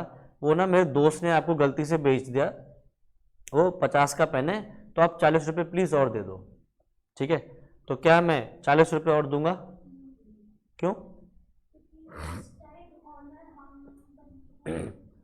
उस टाइम ओनर तुम बन के खड़े हुए थे और तुमने ओनर की तरह बिहेव किया अब असली ओनर के सामने। असली ओनर ने तुम्हें रोका नहीं, 10 में दे दिया और तब तो कुछ नहीं बोला, करेक्ट? तो तुम जब यहां खड़े थे क्या तुम सामान के मालिक थे? जो पेन खड़ा है रखे थे इनके मालिक थे? नहीं, बट तुमने मुझे मालिकाना हक दे दिया, मतलब मैं इसका मालिक बन जाऊंगा। तुम अब चाहो तो मुझसे 40 रुपए नहीं ले सकते। तो यहाँ पे देखो रूल टूट गया ना। रूल क्या था? आप ओनर हो तभी ओनर बना सकते हो। तो तुम ओनर नहीं थे पर फिर भी मुझे ओनर बना गए। इसको बोलते हैं हम transfer of title bye estoppel. मतलब आप ऐसे बिहेव कर रहे हो जैसे कि आप ओनर हो जबकि एक्चुअल में आप ओनर नहीं हो। ठीक है, आगे बढ़े। मैं एग्जांपल समझ में आ गया तो रीड कर सकते हो ना इजीली खुद से। नेक्स्ट देखो क्या है, सेल बाय मर्केंटाइल एजेंट। ये तो बहुत सिंपल सी चीज है, आओ यही एग्जांपल ले लेते हैं। दुकान पे एक सेलर है जो ओनर है मालिक, और एक छोटू है। देखोगे ना तुम लोगों ने, लोग अपनी दुकान पे हेल्पर रख लेते हैं, ठीक है। अब जो तुम्हारा दोस्त था या सेलर था, ये अपने घर चला गया लंच करने, वो घर पे लंच कर रहा है, ठीक है, और दुकान पे छोटू को छोड़ गया। छोटू से मैंने आके पेन मांगा और छोटू ने ये पेन मुझे बेच दिया, ठीक है। बताओ क्या मुझे सामान की ओनरशिप मिलेगी? पेन की। क्या छोटू इस पेन का मालिक था? नहीं, दुकानदार है। तो दुकानदार का क्या था? वो एजेंट। इस दुकानदार का क्या था? एजेंट था ना। तो ये ओनर ना होते हुए भी मुझे ओनर बना गया या नहीं बना गया? बना गया ना। तो यही देखो, सेल बाय मर्केंटाइल एजेंट। तो a sale made by mercantile agent gives a good title to the buyer even in cases where the agent acts beyond his authority, provided the following conditions are satisfied. पहला, if he was in possession of the goods or documents with the consent of the owner, if the sale was made in the ordinary course of business, and if the buyer had acted in good faith and has at the time of contract of sale no notice of the fact that the seller had no authority to sell.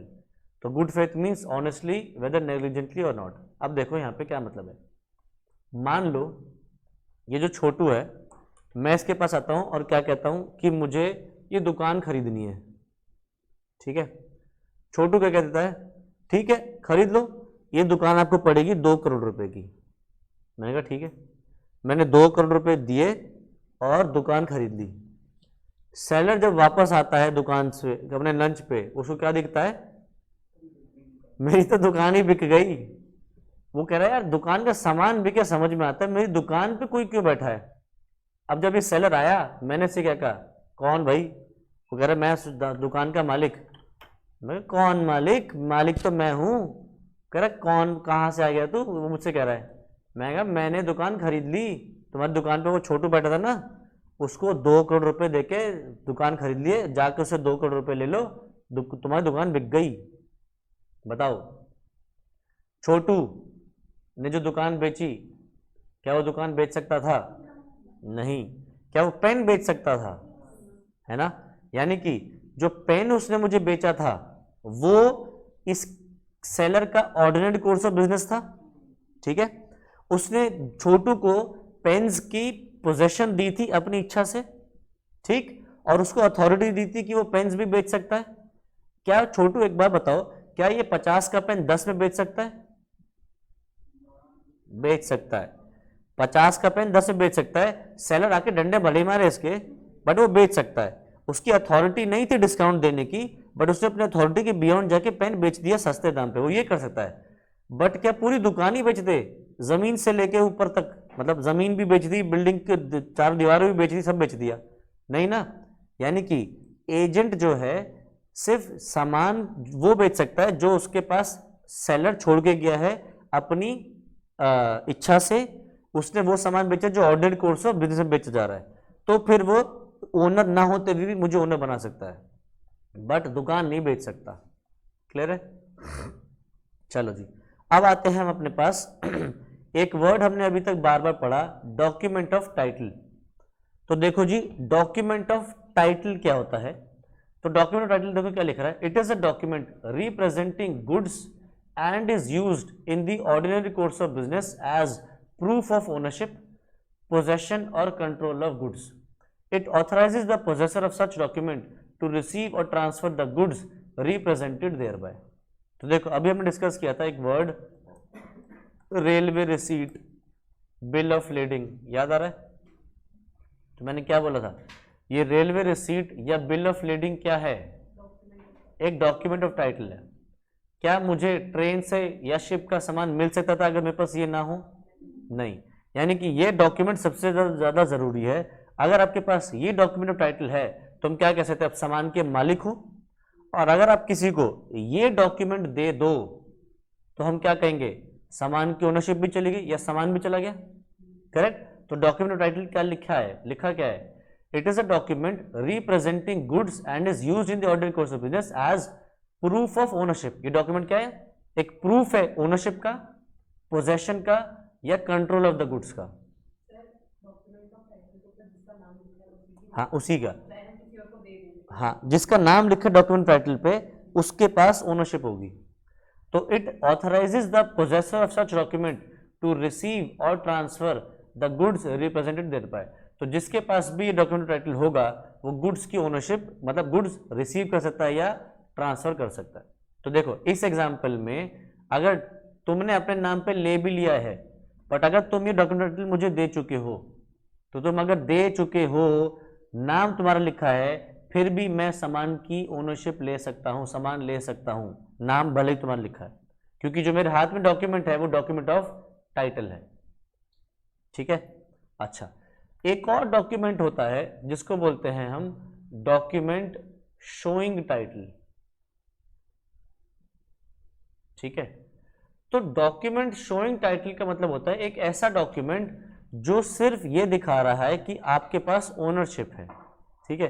वो document ये नहीं देख, ये उस document को किसी को transfer कर दोगे ना तो आप उसको ओनरशिप ट्रांसफर नहीं करते हो। ओनरशिप ट्रांसफर तभी हो सकती है जब आप किसी को डॉक्यूमेंट ऑफ टाइटल ट्रांसफर करोगे। ठीक है। तो देखो डॉक्यूमेंट ऑफ टाइटल कौन से होते हैं। तो according to section 2 clause 4, document of title to goods include bill of lading, dock warrant, warehouse keeper certificate, wharfinger certificate, railway receipt, lorry receipt, multi modal transport document, delivery order. तो ये सारे documents क्या हैं, document of title. ठीक है। इसके अलावा भी हो सकते हैं बट अभी के लिए ये डॉक्यूमेंट्स ऑफ टाइटल होते हैं। क्लियर है। मतलब किसी के हाथ में अगर ये आ गया तो वो सामान ले सकता है अपने पास। क्लियर है। चलो जी, अब मैं एक दो सवाल पूछ रहा हूं, बताना। ये हो तुम और तुम्हारे पास एक कार है, स्कूटी है, बाइक है, स्कूटर है, जो मर्जी है। ठीक है। इमेजिन कर लें अपने से। और इस कार की एक आरसी बनती है, इसको बोलते हैं हम रजिस्ट्रेशन सर्टिफिकेट। ये कब बनता है, जब गाड़ी खरीदते हैं तभी का तभी बन जाता है कि ये लो जी गाड़ी की आरसी हो गई, बन गया आपकी। ठीक है।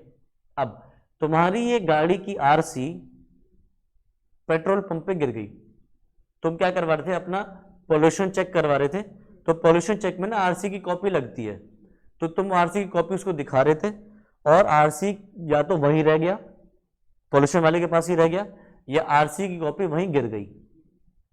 ये कॉपी अब मैंने उठा ली है, ये रहा मैं। ठीक है। अब मैं आ रहा हूं तुम्हारे पास, क्योंकि उस पर एड्रेस भी लिखा होता है एक तरीके से। मैं आया तुम्हारे पास और क्या कह रहा हूं, ये आरसी अब मेरे पास है, अब ये गाड़ी मेरी हो गई, तो चुपचाप गाड़ी की चाबियां दो और मुझे मेरी नई गाड़ी के साथ घर जाने दो। बताओ, अब आरसी की कॉपी मेरे पास है, मैं गाड़ी ले जा सकता हूं या नहीं? नहीं, मार के भगा दोगे मुझे, हैं? अंदर से मम्मी के साथ, मम्मी लाएंगी झाड़ू, भाई बहन लाएंगे 2-3 बैट थपकी और मुझे मार मार के भगा दोगे वहां से। पर आरसी तो मेरे पास है, कैसे रोक सकते हो? मैं पुलिस बुला लाऊंगा, बुला लाओ। बुला लाओ। पर मैं क्या कह रहा हूं, आरसी पे तो अभी क्या बोला हमने कि डॉक्यूमेंट ऑफ टाइटल पे, कहां गया, अगर डॉक्यूमेंट ऑफ टाइटल पे नाम किसी का भी हो, अगर आपके पास वो आ जाए तो आपको ओनरशिप मिल जाती है। ये सर वो बस ले सकता है, मैंने आपको पूछा था ना, आपने मुझे पता कि नहीं, मैं ले सकता हूँ डॉक्यूमेंट टाइटल पे, अगर नाम किसी और का है बट हाथ में मेरे है तो मैं ले सकता हूँ। ये जो आरसी है ना, this is not a document of title, it is a document showing title. ठीक है, this is a document showing title. तो मेरे हाथ में आ भी जाए तो मैं गाड़ी नहीं खरीद सकता या गाड़ी तुमसे नहीं ले सकता। ठीक है, अच्छा, तो सर फिर गाड़ी कैसे बेचें? हमें तो ऐसा लगता था किसी को आरसी दे दो गाड़ी बिक जाएगी, तो फिर क्या करें? आरसी ट्रांसफर होती है उसमें जो टाइटल का नाम होगा बदल जाएगा, आ, नाम बदल जाएगा। तो अगर आरसी पे नाम चेंज करवा दूं तो फिर मैं रख सकता हूं, तो तुम आरसी पे नाम ऐसे ही चेंज कर दोगे नहीं सर, सर करवानी पेमेंट पड़ती है। वगैरह करने के पेमेंट वगैरह करने के बाद? तो भैया पेमेंट वगैरह कर दी और उसके बाद भी आरसी पे मेरा नाम भी लिखवा दिया, तब भी गाड़ी मेरी नहीं मानी जाएगी जब तक तुम मेरे फेवर में एग्जीक्यूट नहीं करते सेल डीड। ठीक है, तो तुम जब मुझे गाड़ी बेचोगे तो मेरे साथ एक डॉक्यूमेंट साइन करोगे जिसका नाम होता है सेल डीड। सेल डीड जब मुझे ट्रांसफर करोगे तब भले ही आरसी पे तुम्हारा नाम लिखा हो, गाड़ी में ले जा सकता हूं, क्योंकि मेरे पास क्या आई? Sale deed. ये है डॉक्यूमेंट ऑफ टाइटल। ठीक है, अच्छा जी, चलो एक और एग्जांपल लेते हैं, सोच के बताना। ये हो तुम और ये है एक कंपनी, मान लो रिलायंस। तुमने रिलायंस के 100 शेयर्स खरीदे हुए हैं। ठीक है, तो रिलायंस तुम्हें इस बात का एक सर्टिफिकेट देता है, इसको बोलते हैं हम शेयर सर्टिफिकेट। और इस शेयर सर्टिफिकेट पे वो लिख के देगा कि तुम्हारा नाम लिखेगा और उस पर लिखेगा कि तुम्हारे पास कंपनी के 100 शेयर्स हैं जिनकी फेस वैल्यू इतनी है और तुमने ये शेयर इस तारीख पे खरीदे थे। ठीक है, अब हुआ क्या, तुमने ये शेयर सर्टिफिकेट अपने पास घर पे रखा। ठीक है, अब कुछ टाइम बाद तुमने अपना घर शिफ्ट किया और शिफ्टिंग में ये शेयर सर्टिफिकेट घर पे, पुराने घर पे रह गया। ठीक है, और ये शेयर सर्टिफिकेट मुझे मिल गया। ठीक है, अब मैं रिलायंस के पास जा रहा हूं और रिलायंस से क्या कह रहा हूं कि देखो मेरे पास ये शेयर सर्टिफिकेट है, अब आप मुझे इस शेयर के बदले पैसे दे दो, या इस शेयर पे जो डिविडेंड मिलता है ये मुझे दे दो, क्योंकि अब शेयर सर्टिफिकेट मेरे पास है, आप मुझे डिविडेंड दे दो या आप मेरे को इसका पैसा वापस कर दो, जितने भी शेयर्स का पैसा है। बताओ रिलायंस क्या मुझे इन शेयर पे जो डिविडेंड बनता है या जो इन शेयर पे जो पैसा बनता मुझे दे देगा? नहीं, क्यों? शेयर सर्टिफिकेट क्या है? डॉक्यूमेंट शोइंग टाइटल है। तो फिर कैसे ट्रांसफर होगा मुझे? यानी कि एक डॉक्यूमेंट ऑफ टाइटल बनाना पड़ेगा, उस डॉक्यूमेंट टाइटल को बोलते हैं हम ट्रांसफर डीड। हाँ, तो मुझे अगर तुमसे ये शेयर्स लेने हैं तो मैं तुम्हारे पास जाऊंगा, ट्रांसफर डीड पे साइन करवाऊंगा, तुम साइन करोगे मैं साइन करूंगा, तब ये शेयर्स मुझे ट्रांसफर होंगे। करेक्ट? तो ट्रांसफर डीड क्या है? Document of title. ठीक है, तो डीओटी और डीएसटी में फर्क समझ में आ रहा है? चलो, तो ये जो चीजें मैंने लिखी है ना, ये चार ही चीजें मैंने यहां डिस्कस कर दी हैं, इनको पढ़ लेना। ठीक है, शेयर सर्टिफिकेट, गाड़ी की आरसी, बेरर चेक और ये सब चीजें मैंने डिस्कस कर ली है, तो इनको पढ़ लेना अपने पास। ठीक है, नेक्स्ट आ रहा है sale by one of the several joint owners. हम पढ़ क्या रहे थे, मैं तो यही भूल गया, document title, document showing title में कर रहे थे, हम पढ़ क्या रहे थे?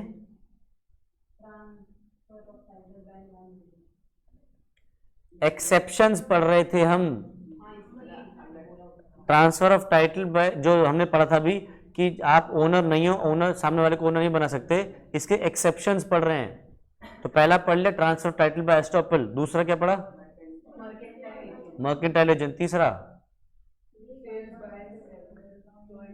Cell by several joint owners, ठीक है, one of the several joint owners. जैसे देखो फॉर एग्जांपल एक सामान है, इसके दो ओनर्स हैं ए और बी, तो एक सामान है इसके दोनों ओनर्स हैं, अकेला बी ये सामान एक कस्टमर को बेच देता है जिसका नाम है सी, ओनर कौन है दोनों, तुम क्या बोलेंगे को ओनर्स।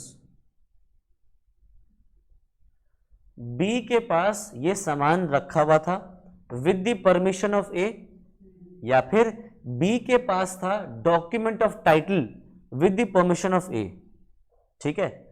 बी ने ये आगे सी को दे दिया, बी के पास अथॉरिटी नहीं थी बेचने की, बट बी के पास था क्या, या तो गुड्स का पोजेशन था या गुड्स के ऊपर जो डीओटी था वो था with the permission of a, but he did not have the authority to cell,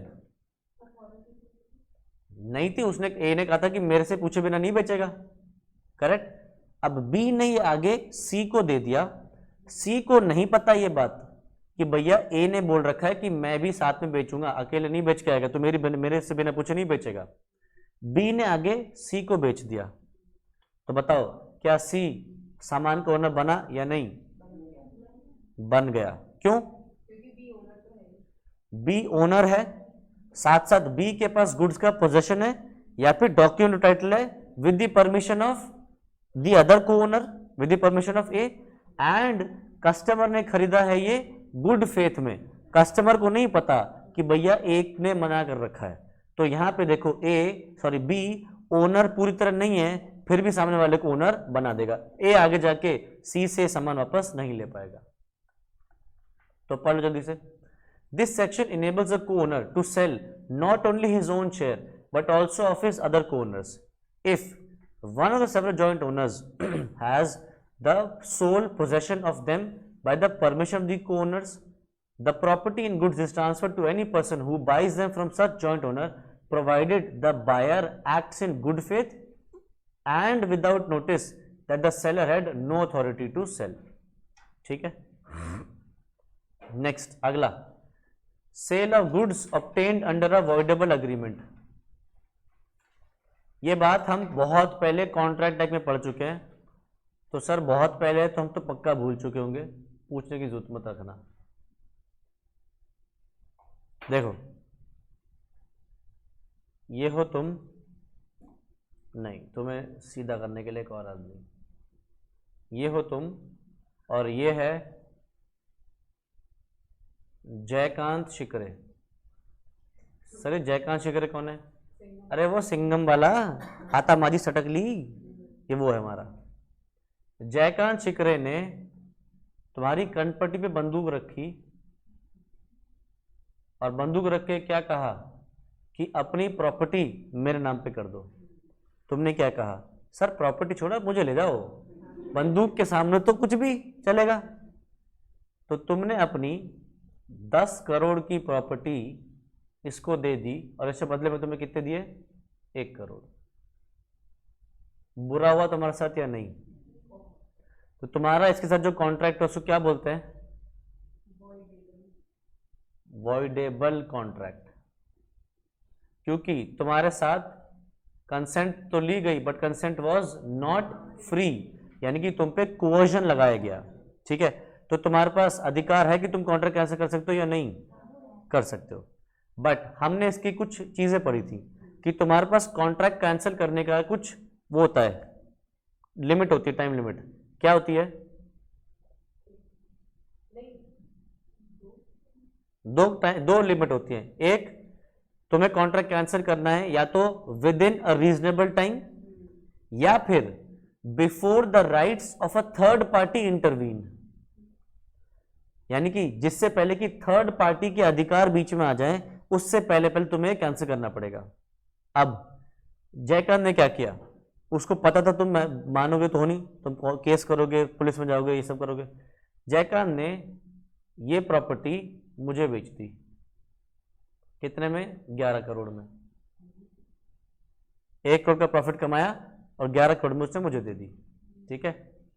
और मुझे नहीं पता कि भाई ये जोर जबरदस्ती करके लिए, मुझे तो लगा जयकांत की प्रॉपर्टी है, अमीर तो है ही, उसकी प्रॉपर्टी है, मैंने खरीद ली। तो बताओ क्या तुम मुझसे आगे चले, जब तुम कॉन्ट्रैक्ट कैंसिल करते हो, क्या तुम मुझसे ये प्रॉपर्टी वापस ले सकते हो? नहीं, क्योंकि वॉइडेबल कॉन्ट्रैक्ट की कंडीशन ही क्या है कि कॉन्ट्रैक्ट कैंसिल कर सकते हो before the rights of a third party intervene. तो मेरे इंटरवेंशन से पहले पहले तुमने नहीं कॉन्ट्रैक्ट कैंसिल किया तो तुम मुझसे प्रॉपर्टी नहीं ले सकते। यानी कि देखो, जयकांत क्या प्रॉपर्टी का मालिक है? नहीं, फिर भी उसने मुझे मालिकाना हक दे दिया, मुझे मालिक बना दिया। अच्छा एक बात बताओ, अगर मुझे पता है कि जयकांत ने तुम्हारे साथ गलत करके प्रॉपर्टी ली है, मुझे पता है ये बात, तब ले सकता है वापस? तुम ले सकते हो, ठीक है, क्योंकि तुम्हारे को पता है कि भाई ये प्रॉपर्टी गलत तरीकों से ली गई है, या तुम अगर खुद इन्वॉल्व थे जोर जबरदस्ती से लेने में तो फिर तुम प्रॉपर्टी मुझसे वापस ले सकते हो, ठीक है। आगे, sale by seller in possession of goods after sale. तो क्या लिख रहा है? If a person has sold goods but continues to be in possession of them or of the documents or title to them, possession as a hirer or bailee from the buyer after the delivery goods will not do. He may sell them to a third person, and if such person obtains the delivery in good faith without notice of the previous sale, he would have good title to them, although the property in goods had passed to the first buyer earlier. ये point समझ में आता है? ए से लेके सी तक क्या कह रहा है ये?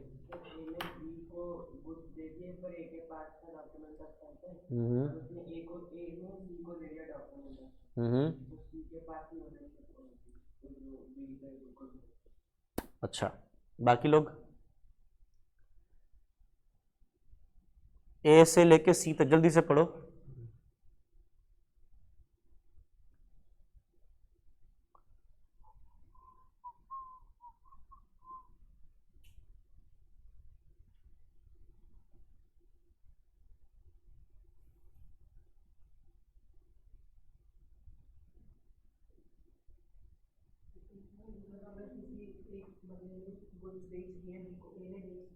लेकिन उसे अभी डिलीवर नहीं की, ए के पास ही गुड्स है और उसने थर्ड पार्टी को बेच दिया, लेकिन जो थर्ड पार्टी है वो उसे नहीं पता कि उसे बेच रखे थे, तो जो थर्ड पार्टी है वो मतलब उसके पास गुड्स है, इसमें टाइटल है। देखो इसको समझो, उसमें एक दो चीजें लिखी हैं वो भी समझा रहा हूं।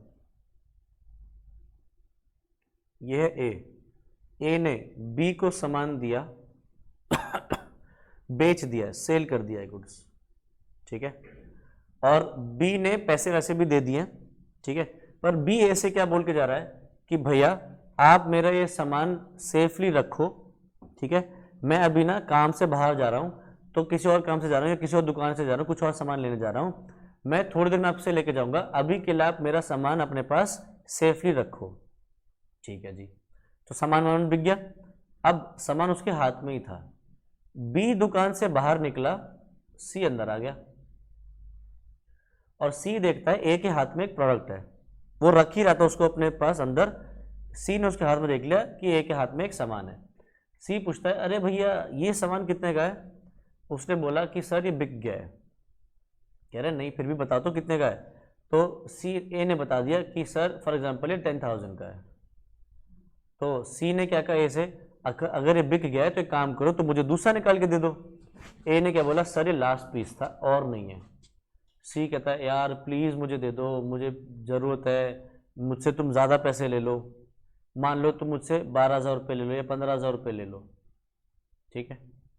तो ए को क्या लालच आएगा या नहीं आएगा? ए ने इसको मान लो बेच दिया, ठीक है। अब बी शाम को वापस आता है, थोड़ी देर में वापस आता है और ऐसे कहता है वो सामान दे दो। वो कह रहा सर आपका सामान तो जी किसी और को बिक गया, कोई और कस्टमर आया था वो ज़्यादा पैसे दे रहा था, मैंने उसको दे दिया। तो क्या ए सी से सामान वापस ले सकता है या बी सी से वापस ले सकता है? ले सकता है। क्या?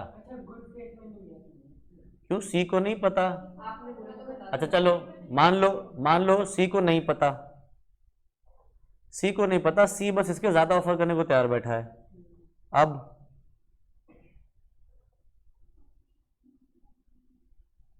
ओनरशिप बी के पास है, क्या बी सी से वापस ले सकता है? तो फिर ये क्या बात हुई? तुम तो ये यहाँ पे पढ़ के कह रहे थे कि भैया ए सी को ओनर बना देगा और बी सी से वापस नहीं ले सकता। बताया हमने पढ़ के बताया लिखा है उसमें, ये थोड़ा बताया था कि ले सकता है, नहीं ले सकता। हाँ सोचो ना, इस केस में ओनर कौन है? बी है, बट ए ने आगे रीसेल कर दिया है, गुड्स की पोजीशन उसके पास है और अभी बिल भी उसी पेपर में पॉली बैग में रखा है जिस पॉली बैग में सामान जा रहा था। तो ए के पास बिल भी है और ए के पास गुड्स भी हैं, ठीक है। तो ए ने क्या सी को ट्रांसफर ऑफ ओनरशिप कर दिया है या नहीं? नहीं किया। बेच दिया तो कई देर से ऐसी हरकत कर दी तो पर सर बी को तो पहले हाँ, बिल भी है उसके पास और गुड्स भी हैं, तो बताओ क्या ए ने सी को ट्रांसफर कर दिया है ओनरशिप? नहीं, बुद्धि लगाओ, मैंने क्या बोला था? बी ए को क्या बोल के गया था? मैं आऊंगा, मेरा सामान अपने पास रखना सेफली, करेक्ट। तो बी ने ए को सामान दिया एक पर्पस के लिए, क्या?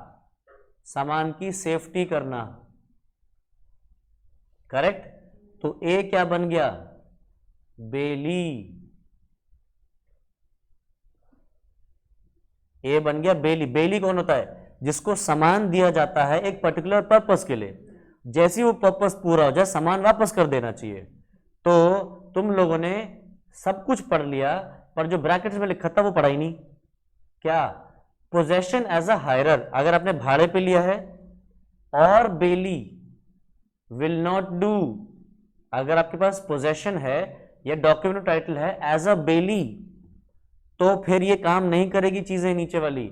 मतलब अगर आगे ए ने सी को दे भी दिया ना, तब भी ये सामान बी वापस ले सकता है सी से, ठीक है। तो अगर बी उसके पास एज अ हायरर या एज अ बेली नहीं छोड़ के गया है, बस उसके पास बिल है और गुड्स का पोजेशन है, तो अगर ए सी को दे दे तो ए ने सी को ओनरशिप दे दी, भले ही वो ओनर नहीं है, ओनर बी है, बट क्योंकि ए के पास गुड्स का पोजेशन एज अ हायरर या एज अ बेली नहीं है, किसी और कैपेसिटी में है, तो फिर हम क्या कहेंगे? ए ने अगर सी को दे दिया है तो ए सी को वैलिड ओनरशिप ट्रांसफर कर रहा है, ठीक है। तो एक पर्पस हो गया ना, तो फिर बी वापस ले सकता है क्योंकि बी ने ए को दिए थे एज अ बेली।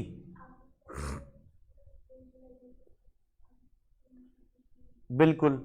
अब एक चीज सोचो कि इस केस में, बी वाले केस में, बी जो ए को दे के जा रहा है, क्या वो इस पर्पस के लिए बिल दे के जा रहा है कि वो आगे बेच दे या उनको अपने पास रख के उनको अपना आप यूटिलाइज कर ले? नहीं, वो दे के जा रहा है सिर्फ एक पर्पस के लिए, क्या? सेफ्टी। तो फिर इसने इसके ऊपर भरोसा किया है कि मैंने जिस पर्पस के लिए तुझे दिया है, तुझे वो पर्पस पूरा करके वापस कर देना है। तो ए के ऊपर एक ट्रस्टी की जिम्मेदारी आ गई है, अब उसको वो ट्रस्ट तोड़ना नहीं है। अगर उसने तोड़ा तो फिर बी ए सी से सामान वापस ले सकता है, और अगर सी ने सामान कुछ नुकसान पहुंचा दिया था गुस्से में कि मेरे से वापस ले रहे हो, तो फिर बी ए से कॉम्पेंसेशन भी लेगा, ठीक है। अच्छा, आगे, a pledge or other disposition of goods or documents of title by the seller are equally valid. अगर ए ने सी के पास ये सामान गिरवी रख दिए, तब भी माना जाएगा कि ए ने ए सी को ट्रांसफर कर चुका है और अब बी ए से ले नहीं पाएगा। बी ए से सिर्फ या तो दूसरा सामान लेगा या उससे प्राइस वापस ले सकता है। नेक्स्ट, कितना रह गया? लास्ट है बस, दो पॉइंट रह गए, 2-3 point. Sale by buyer in possession of the goods over which the seller has some rights. तो अगर देखो क्या लिख रहा है, सेलर बेसिकली मान लो सेलर के पैसे पूरी तरह पे नहीं हुए, अनपेड सेलर है, पूरी तरह नहीं पे हुए या 1 रुपए भी नहीं पे हुआ, तो सेलर के पास अधिकार है कि वो बायर से क्या कह सकता है कि सामान के पैसे दे दे, नहीं तो मैं बेच दूंगा। जैसे फॉर एग्जांपल ये सामान है और मैंने तुम्हारी तरफ इसकी ओनरशिप ट्रांसफर कर दी है, अब मैं तुमसे कह रहा हूँ इसके पैसे दे दो, तुम पैसे नहीं दे रहे, तो मैं सामान नहीं दूंगा, मैं रोक लूंगा, मैं क्या कहूँगा पैसे दे, नहीं तो नहीं दूंगा सामान। ठीक है, अब मुझे दिख रहा है कि भैया तुम पैसे देने को तैयार नहीं हो रहे और मैं सामान देने को तैयार नहीं हो रहा, तो मैं क्या कर सकता हूँ, फिर किसी और को बेच सकता हूँ मैं, क्योंकि मेरे जो अधिकार हैं वो अधिकार अभी अनफुलफिल्ड हैं, तो मैं चाहूँ तो आगे बेच सकता हूँ। ठीक है, तो पढ़ के कह रहा है, this exception deals with the case of sale by the buyer of goods in which the property has not yet passed to him when the goods are sold subject to some lien or right of the seller, the buyer may pledge or otherwise dispose of the goods to a third party and give him a good title provided the following conditions of sale are satisfied।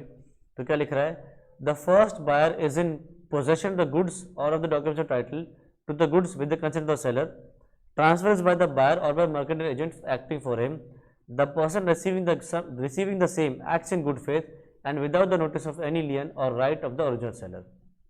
देखो अभी जो हमने discuss किया वो एक अलग point था, यहां जो लिखा है वो थोड़ा सा अलग पॉइंट है, इसको पढ़ो क्या कह रहा है। ये है सेलर, ये है बायर।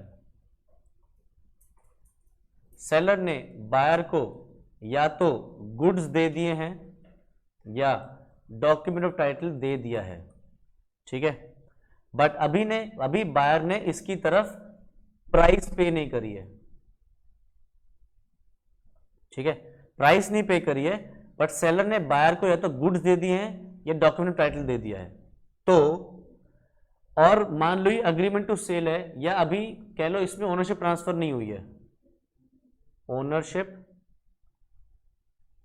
इज नॉट ट्रांसफर्ड,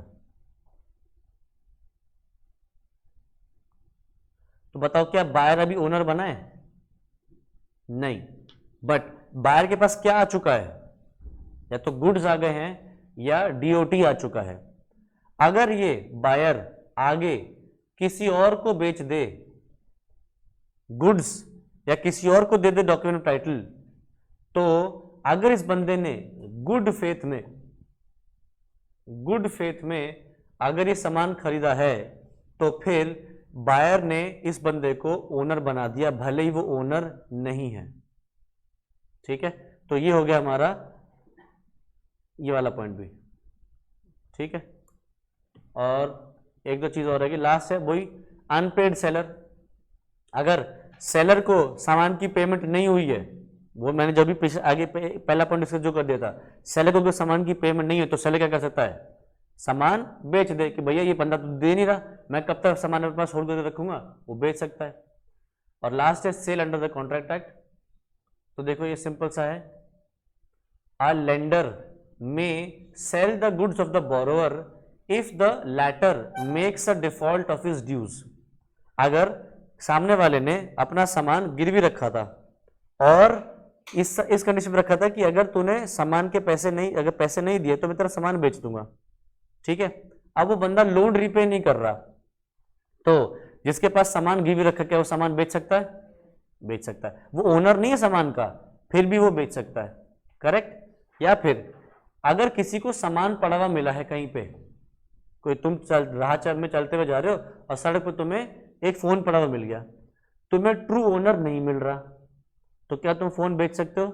बेच सकते हो। या तुम्हें ट्रू ओनर वो चार्जेस नहीं पे कर रहा जो चार्जेस तुम्हारे को डिलीवरी के चाहिए, तो क्या तुम बेच सकते हो? बेच सकते हो।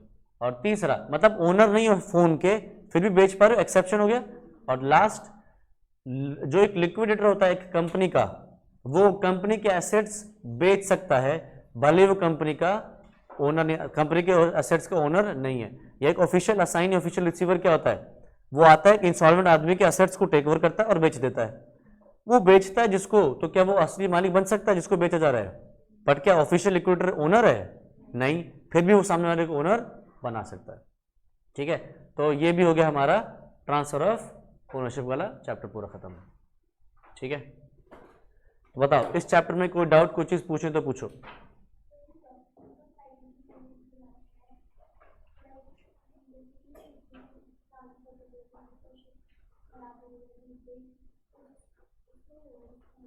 हाँ, क्योंकि उसने राइट ऑफ डिस्पोजल रिजर्व किया ना, सेलर करा होगा फिर वो। ठीक है, चलो जी, तो आज इतना ही करते हैं, इसके आगे नेक्स्ट लेसन में कंटिन्यू करेंगे। Bye bye.